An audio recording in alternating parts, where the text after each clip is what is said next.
He's got a Yankee speed sign on the back of his truck. That's right. Yeah. And I'll show you one of my birthday presents. As well as a community up in my backyard campaign. And we thought Jack Russell? A poop machine. We pick them up next week, Thursday. Awesome. I had a Jack Russell. She was quite the dog. Yeah, they got spirit. Oh, yes.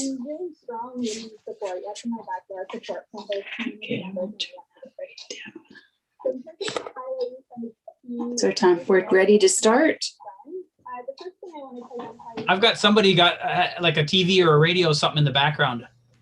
That's me. I'll just turn it off. Listening to the webinar. Well, it's a forum that I'm in. I can catch up later. Okay, so everybody's here. We'll start. So I'd like to call this meeting of the Electoral Area Directors Committee meeting to order on May the 5th and recognize that we're on the traditional territories of the Sishat and the Huipachesset. And I'd like to also let everyone know that there is going to be an alert ready at 1:55 today. So your phones and devices will be probably ringing. So we have an agenda before us. Can we have approval of the agenda, or is there any additions? Moved by Director Roberts, seconded by Director McNabb. All in favor? Move the agenda with the ringing. Great. Carried. Thank you. We have minutes from the Electoral Area Committee meeting held January 27th, 21. Can I have a motion to be received? Director Roberts, Director McNabb, second. Thank you. All in favor? Carried. Thank you. On to reports. So option for streamlining zoning application process and public hearings. Mr. Erg. Hi everybody. So I thought for this one, I just wanted to provide this report and as well as the attached report from the province that was put out in September, and just to talk about what the options are with public hearings and how public input works, and just to have a discussion with the board, answer any questions, and just get a sense of if the board or the actual area directors want to consider some of these options. So I thought I would just quickly run through an overview of the report, and Alex may jump in and add a little bit as well. So just, as I mentioned, the purpose is to have a discussion with the committee and answer your questions, and then specifically talk about the options for public input if a public hearing is waived. So there are, obviously there are options to waive public hearing, and this applies only in certain circumstances, and those are if it complies with the OCP. If a proposed zoning bylaw doesn't comply with an OCP, there is no option to waive notice and use alternative means to get public input. And I just want to note that this ability has existed for a long time. It predates COVID, by years, and a lot of communities do use it. Certainly not every area.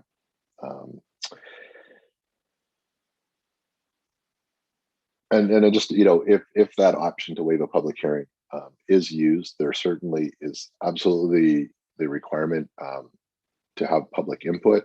Advertisements are placed in the newspaper. Notices are sent out to the neighboring property owners in the same manner that we do for public hearing notices, but also for temporary use permits and for variance permits. So those are two other land use decisions that the board makes fairly regularly that require public input but don't have a public hearing process.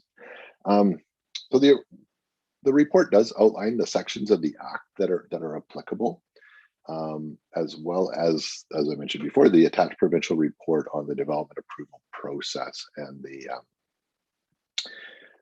the feedback that the province got when they undertook a review of this process.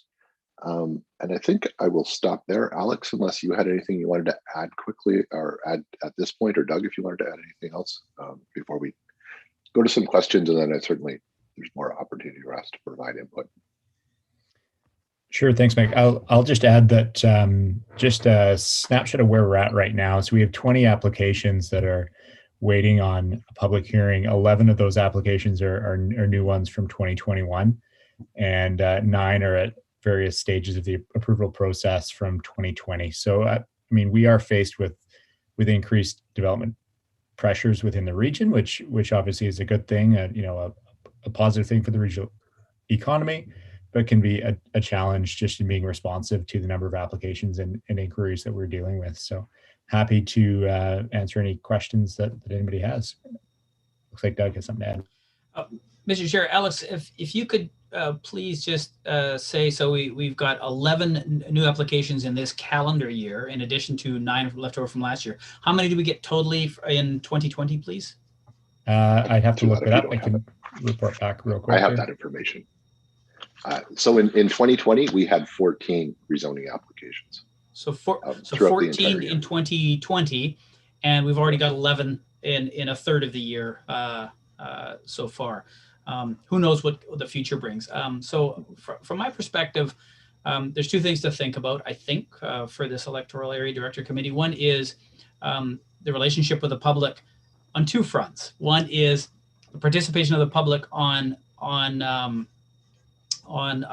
application itself, and which going without a public hearing in this narrow set of circumstances where it's allowed, i.e. aligned with the OCP already, still gives the opportunity for the public to have input, participation, advertising, all that kind of good stuff. But the other thing is our reputation in relationship with the development community as well. And the public hearing, adds a fair bit of time. So that, of course, and I think you guys have thought about this before. And so in the context of those numbers, we just want to let you know that it's going to get backed up for as long as it's this busy from the public hearing perspective. So that's how we see this trade-off and this conversation. Thanks, Mr. Chair. Madam Chair. Director McNabb. So for Beaver Creek, I mean, I'm not going to speak for anybody else, but for Beaver Creek, I would be opposed to removing the opportunity for people to attend a public hearing, even though the history of public hearings in Beaver Creek and attendance has been really quite light.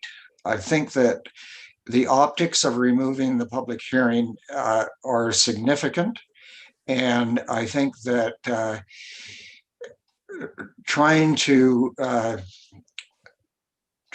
communicate with 3,000 residents, 11,000 address or 1,100 addresses is difficult, and I think that we need to have that opportunity where the community as a whole sees a development problematic, that they get as many opportunities to comment about it as possible.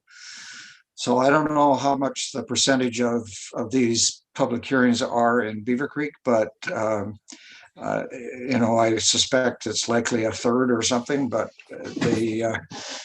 I really want to make every effort to provide public hearings on all of that, except for development permit ones that we can exempt. Thank you. Anybody else? Director Roberts. Yeah, through the chair, thank you for that. I have a tendency to agree with John on that. I know that it may be a little onerous in some respects, but I think that waiving public hearings for smaller lots, rezoning applications is fine. But I think they have to be dealt with on a case-by-case basis. So I, for one, would like to know what, in a timely manner, know what these applications are with regards to Area C and or others, if we want to have input into them before we go to an open public hearing for rezonings. And thank you for that. Mr. Holmes?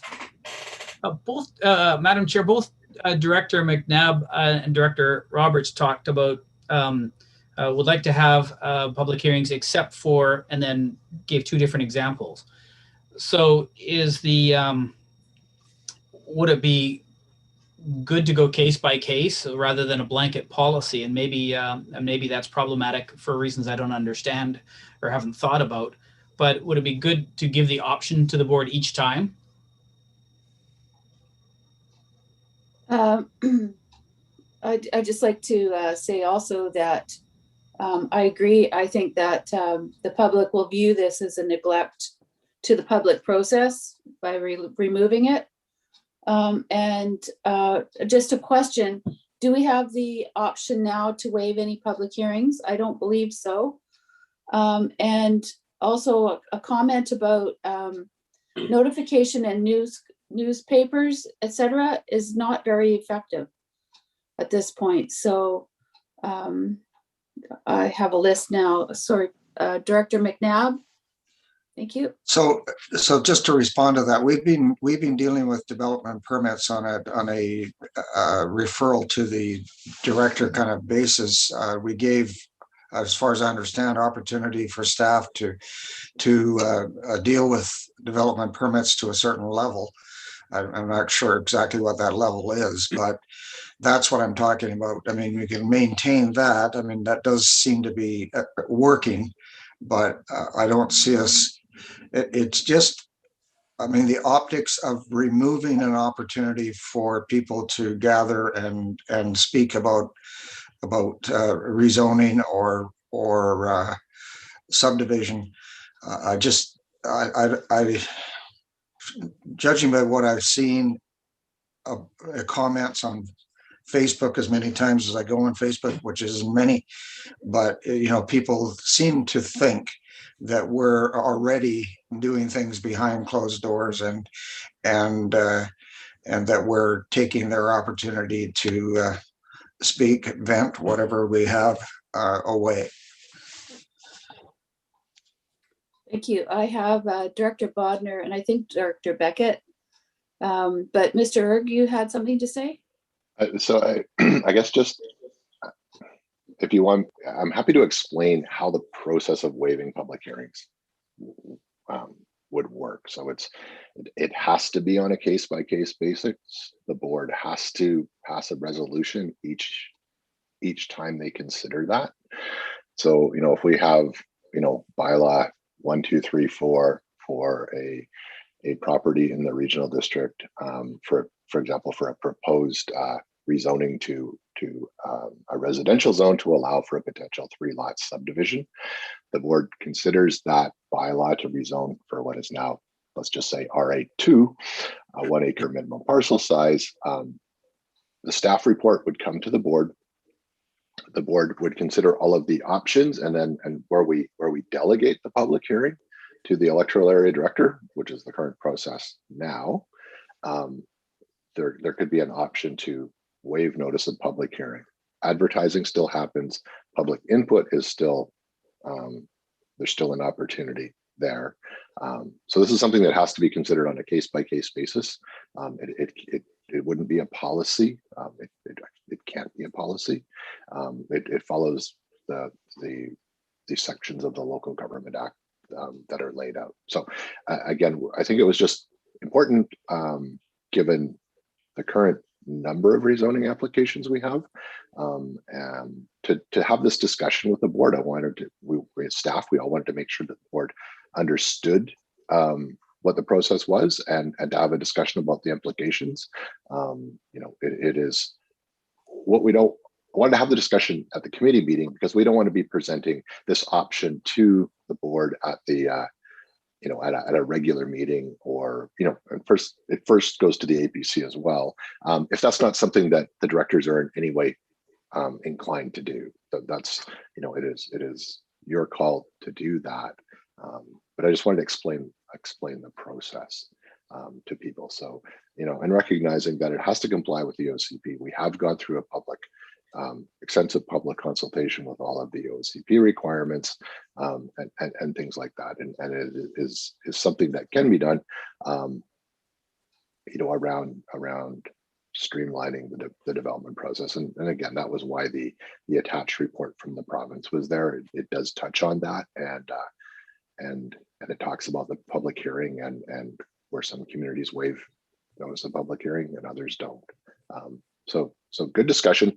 Want to have everybody's feedback. Just wanted to make sure everybody understands sort of the step-by-step process that this would involve if we were going to do that. And it does, it takes away the need for the public hearing, but it's also, there's the time to set the public hearing up, but also the requirements for the advertisements, which they exist if we waive notice of public hearing, but there's 2 ads that have to go in a newspaper because we are now to a weekly newspaper. Those ads have to go in, it's about a month ahead of the public hearing, that as staff, we need to prep, get things organized with the director when the public hearing is going to be organized with the applicants to make sure that they're available, get the ads out, get the notices out, make sure the public hearings take place before the agenda has to be done. So we need lead time before the agenda goes out to go to the board. So under the waiving of public notice process, we're saving, it increases the speed by about a month, wouldn't you say, Alex, on the process end? Just, want everybody to be aware of those steps, right? And which is, part of the reason we're having this conversation. So again, happy to continue the discussion and get feedback from everybody. Thanks for that. Director Bodner. Thank you. Bottom line, I think we really need to have the public's input as much as we can. From my own little experience that I had, it seems like pulling hen's teeth to get people to come out to a meeting to have their say or whatever. But I'm wondering if it would be possible to, when you're going through these rezonings for public hearing, would it be possible when you see this one is going to take too long, like sometimes it's only 5 minutes, say maybe even 10 minutes, and it's finished.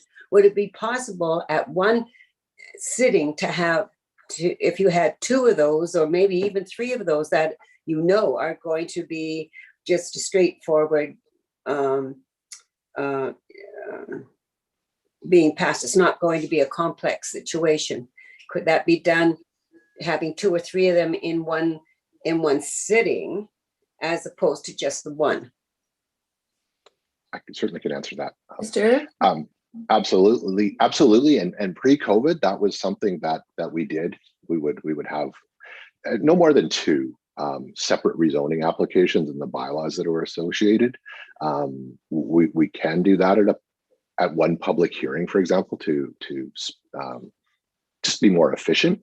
Our experience while we are doing public hearings electronically and through Zoom, I think that would be confusing even on very simple applications. So when we get back to normal and can hold in-person public hearings in a safe way and everybody's able to attend, and really when COVID's not an issue anymore is what I would suggest. We certainly can and would continue to do that.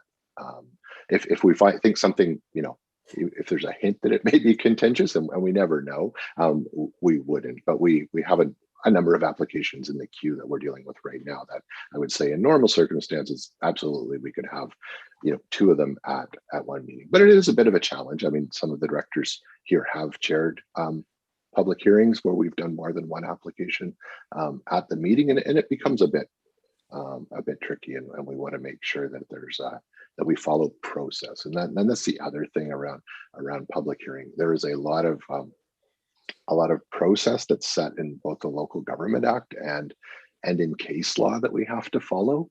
And I mean, I think we've all experienced, I know I certainly have in my career, having to redo a public hearing because the process wasn't followed properly. And that's just one other thing to consider. So, Okay. yeah. But So it has- in Zoom, in the situation we're in right now and holding public hearings by Zoom, I wouldn't recommend that we hold more than one rezoning application at a time, just because even when we have 2 or 3 people on a public hearing, we've run into not so much that we have technical issues, but we will have one of our staff actually, we've had to phone applicants, provide them the ability to get online, or they went to sign in with their computer and realized that they didn't have microphones or didn't have a camera to show them. So, we provide them the information on how to dial in by phone so that they can watch on their screen and then speak on their behalf on the phone through the public hearing process. So I think those are some of the things that we work through them electronically, but just a bit of explanation about why we wouldn't want to double up applications in one public hearing. Sure, I understand that, but it has been done in the past and under Absolutely. normal circumstances, and it has been successful. Yes. Okay, thank you. Are there any further questions? Director Shannon and then Mr. Holmes. Thank you. Sorry, I heard a scream and a thud, but it's all quiet again, so hopefully nobody's like unconscious. I've got a couple comments on this. First, I'll start with a question.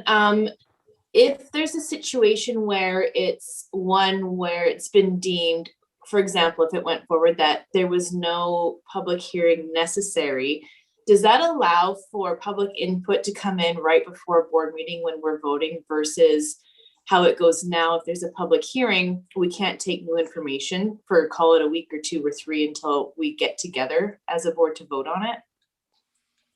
So yes, if a notice of public hearing is waived, the public input can come right up to the board meeting. We would set a deadline exactly like we do with temporary use permits, for example, and development variances. So those are decisions that the board has to make, require public notification, but we have a cutoff time just so that we can practically get information to them. But there isn't that 10-day, 2-week gap where directors cannot receive any new information. The deadline is the board meeting, is how the legislation reads. So that opportunity is there. Okay, and then my comments on this is, while I understand it's another public opportunity to have public input, I mean, if there's a public hearing where nobody shows up because it just kind of seems like a common sense, like this wouldn't really seem to be an issue. I'm all for making it more effective and efficient on a staff level because that's taking up staff time. I think perhaps right now with COVID, the perception, if we did something like this right now from the public to waive some public hearings, while some people struggle with communication, like we've talked about online or Zoom meetings, regardless, might not be ideal. And if we're having a communications coordinator come in next year, maybe that's an opportunity to try this again then. Just to kind of like watch our timing on that, I think, with public perception. And then I had one more note down here and now I can't find it.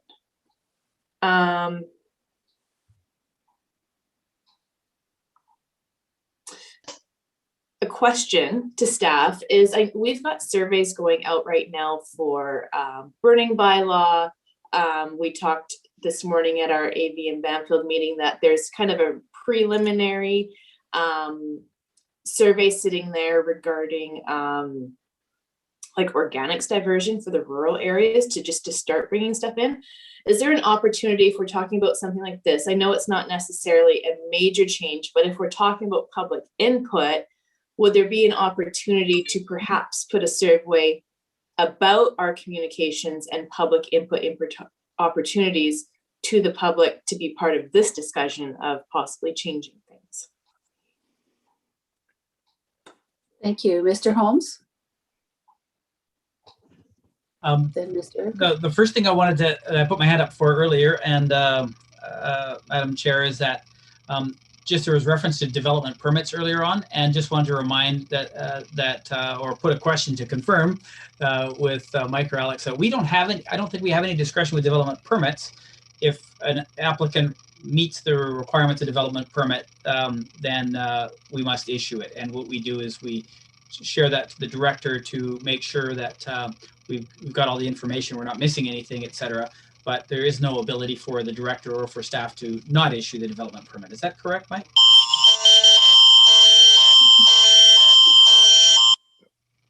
Yes, A that is. A simple no would have been fine, Mike. Yeah, I'm sorry.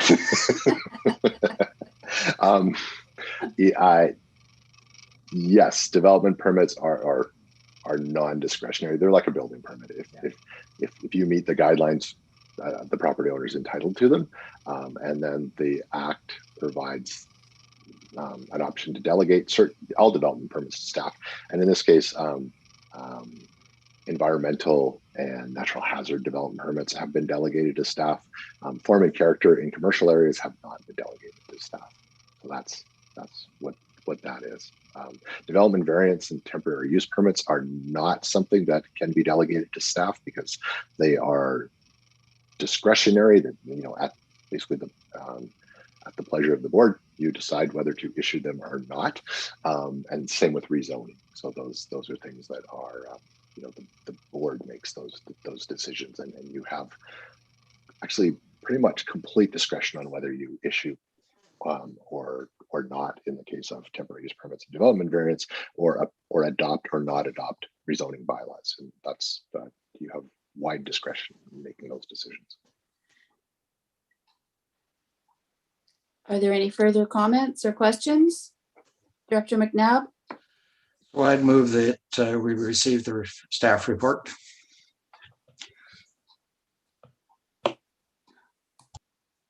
My iPad just died. There we go. Do we have a seconder? Would you like the motion read out?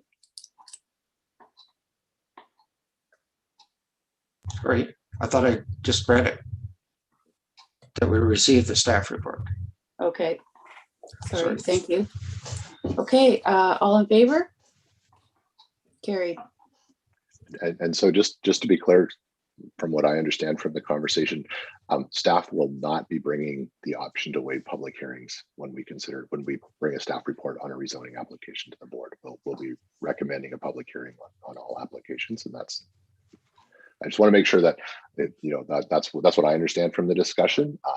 There's no direction is needed at this time, because that happens at the board table. But I as staff, we don't want to be bringing something to the board that you as directors don't want to do. So that's certainly how I understand the conversation went.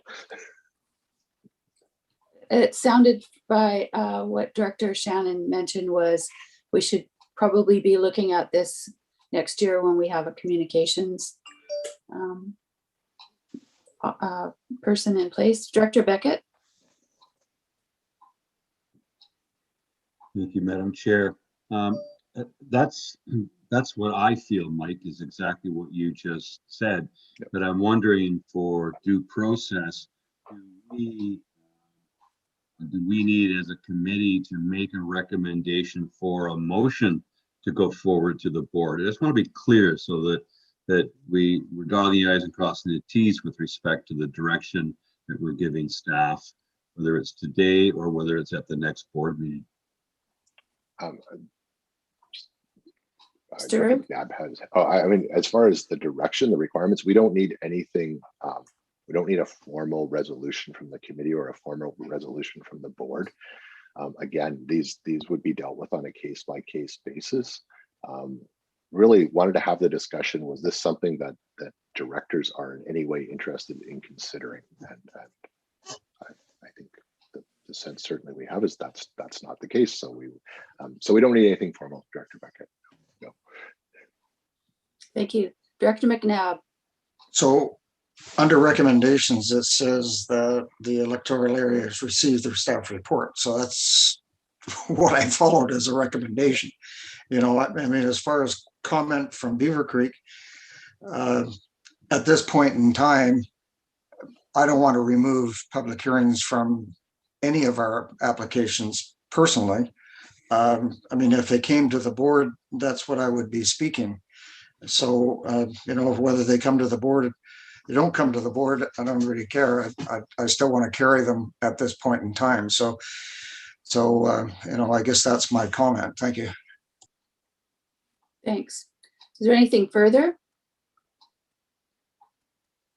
If not, okay, we did vote on that. It was carried. So on to the next. I think we have direction then on that. So now it's a verbal report for Mr. Erg on the SOMAS Watershed Flood Management Plan peer review.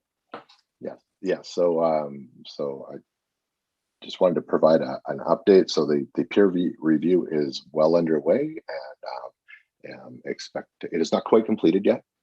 I've had some updates, and as soon as it is complete, we will review and provide a report to the board with the findings. So they are considering all of the information that the board wanted to consider, including the dam, and then the overall aspects of the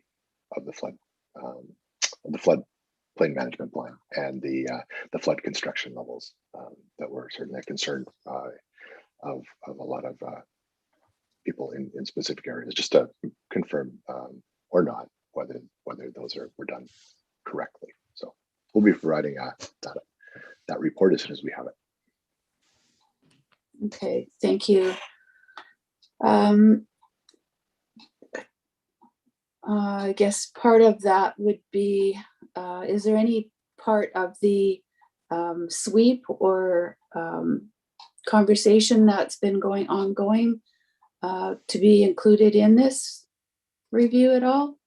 Because it seems to me that the sweep actually had some kind of did some kind of control over the water flow at a certain time. I think that was the contention of some residents. And so again, part of the peer review is to review all aspects of how the of the flood management plan, and so that was included. The board specifically wanted the Great Central Lake Dam to be included, but there was recommendations around you know, the impact or the non-impact in the report of Bob's Rock and things like that. So the peer review should be covering all of those things off. Great. And as far as the sweep itself, I think you know, having a sweep in place or something, you know, from a safety perspective for people boating or in the lake in that area, you know, I think that's a separate issue that's being addressed by the companies that own the properties in that vicinity. So. Great, thank you. Is there any questions? No, okay.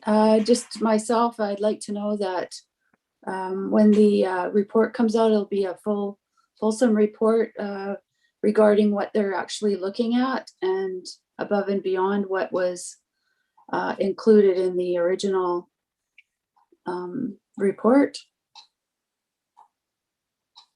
So it will be the terms of reference, the direction that was given to the board. Okay. Or given by the board, and that was passed along. And these are very you know, there's a very standard process for going through these types of things. Okay, thank you. So we'd need a motion to receive this report by Director McNabb, second by Director Beckett. Thank you. All in favor? Carried, thank you. Is there any late business? Seeing none, question period. Was there any questions? Yes, Madam Chair, we actually have 4 people participating or public participating this afternoon. So I'm just checking the chat. Oh, nothing there. If any of the participants from the public have any questions, now would be a good time to enter it in the chat or Q&A. We'll give it a minute here.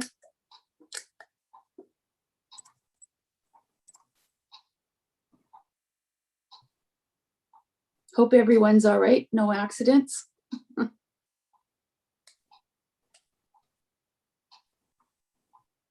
Is there a time that we should wait? Just a few more minutes and then I think we can move on. Doesn't appear to be anything. Okay, Oh, there is one question that's just come up on chat. No questions. no questions. All right. Yes. Okay, then carrying on. Thank you for people participating and watching our Zoom meeting. So at this time, we need a motion to close the meeting to the public as per the community charter, sections 191C, labor relations or other employee relations, 291G, litigation or potential litigation affecting the regional district. So need a motion to move in camera. Moved by Director Beckett, second by Director Roberts. All in favor? Carried. Thank you. Thank you to the public. So we will move into in camera.